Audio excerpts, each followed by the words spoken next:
So I'm very happy to have been selected as a commissioner. I think my motivation for wanting to be on the commission was simply I've been working at a pretty high level internationally on digital policy issues for more than 20 years.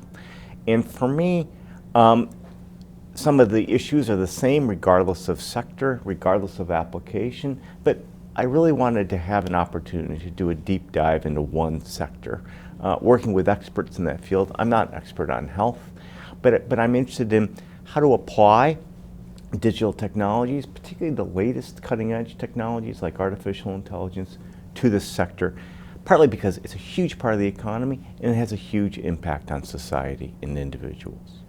So the biggest opportunities are, here's a sector that is, for lots of good reasons, heavily regulated. And almost all those regulations date back to a period that was pre the current digital transformation, which I associate with the smartphone, kind of the mid-2000s, and the development of broadband and ubiquitous computing that is coming.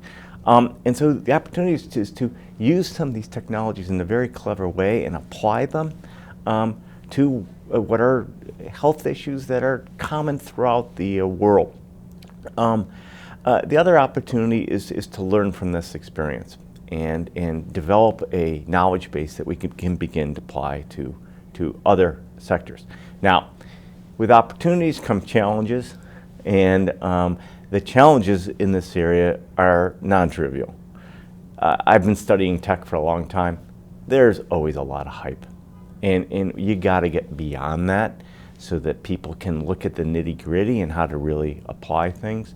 Typically, that's not a technological issue. There's a lot of human factors, what we call intangible investments, but it's about changing how organizations work, how people work with each other, and then complementary investments, particularly training, that you have to bring in to make something work. So we recognize generally the changing nature and the importance of data in 2019, 2020. And to react to that, we're looking very closely at a couple different innovations. One is certainly blockchain, and blockchain holds out the promise for putting a level of verification and management of data that has been difficult to achieve, particularly down to the micro data element that we haven't really been able to do before. Another we're looking at is certainly artificial intelligence, which we need to define AI, but certainly the current definition is what we call machine learning or deep learning, and it's very data intensive.